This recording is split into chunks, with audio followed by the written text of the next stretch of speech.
Nah, this feels like a prison talent show in this motherfucker. I don't. Either that or you guys are trying to keep your school open and it's not gonna work. Jesus Christ. Y'all been watching the Olympics? Did y'all see the big story in women's boxing? All right, if you didn't see it, this is what happened. There was an Italian boxer fighting an Algerian boxer. And as soon as the round started, first round, Algerian boxer came out, popped the Italian boxer 2 times, and the Italian boxer said, Mamma mia! She hit me so hard.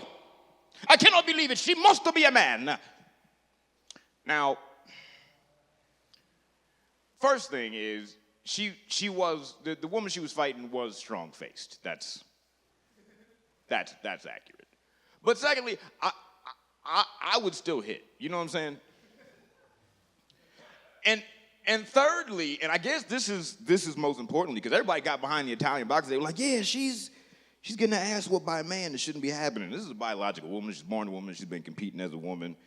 But I'm trying to figure out, what the fuck are you doing not sending your manliest bitches to Olympic boxing? You know what I mean? Like, what? I don't understand. Like, you guys sent the pretty bitch out there with killers. Like, I don't understand. You saw her when she came into the gym with 2 separate eyebrows, and you trained her anyway. Like, you know what I'm saying? Like, to me, it should only be our strongest face women that we put in that event. It just seems like bad coaching. I want to talk to you guys about a few things, especially the young people in the crowd. I use the term crowd loosely. Did you know you can age out of expectations, young people? Yeah. Yeah, you can get so old. Like, I'm at the point where if I walk up to somebody and I'm like, hey, guess what I've been up to? They're just like, no. There's a point that you can get to where nobody expects anything good out of you. And some of you guys are approaching that and you don't understand, so I got a few pieces of advice. One, start dating single mothers, fellas. Yeah, they're loyal and they're resourceful, and statistically, they're not very good judges of character,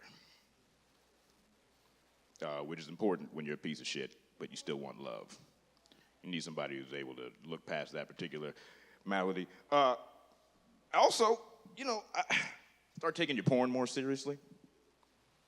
Yeah. First thing I do when I go to Pornhub now is a sign in. I'm not a guest. Okay? I pay my taxes here.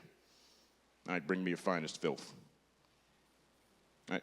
When I start jerking off, I just pick up where I left off. Right before I started, I just go, no, where was I? Thank you, Jules. I appreciate that.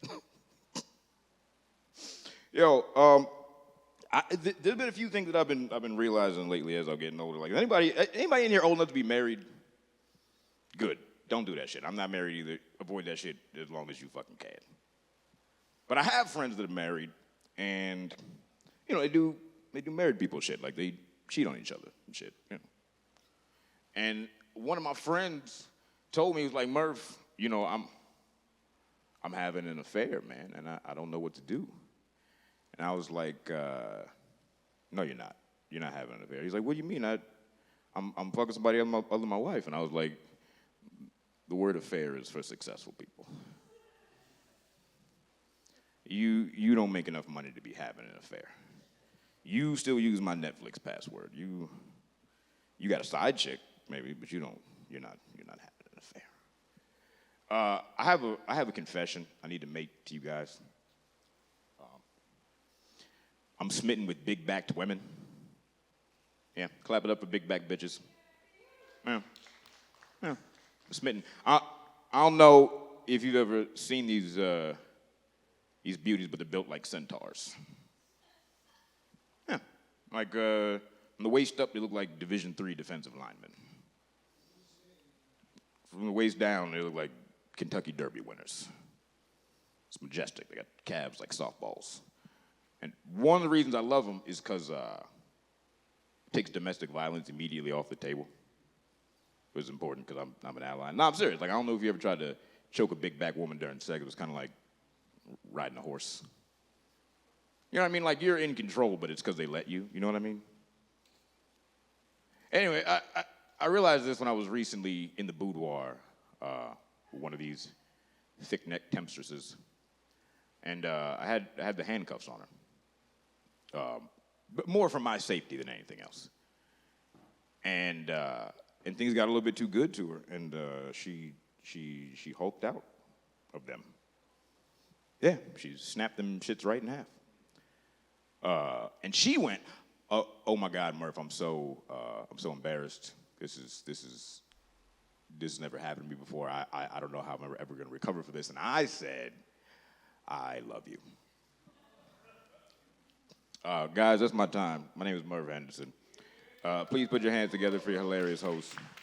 If she ain't here, I can keep telling dick jokes. What jokes?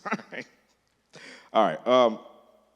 Yo, I'm what you call Huxtable black. Like I'm cul-de-sac black. You know, like I grew up in the suburbs, but I'm still like very, very militant because I was like, I don't know if any of you guys are like the only black people in your school, but that shit is it makes you real Black Pantherist. And my dad, he's he likes white people the least of anybody I've ever met in my life. But we grew up around entirely white people, and I asked my dad one time, if we don't trust white folk, what the fuck are we doing out here? And my dad was like, somebody's got to keep an eye on them.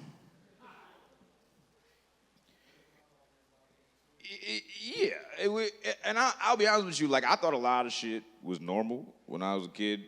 Like my dad eats chicken wings with rubber gloves on. That's not a joke. And I thought everybody's dad did that. And I asked him one time, I was like, Pop, what's going on with the gloves? And he was like, white people can smell chicken on you from 30 yards away. And once they do, they'll always know where you are. And he snapped them off and moonwalked out of the room, didn't say anything else about it. Oh, shit. There she go. How am I doing on time? Am I good? Or ain't nobody copy this shit? Oh, there she go. Okay. All right. All right. We probably got time for like... All right. In that case, my name is Murph Henderson, everybody. Please put your hands together for your host.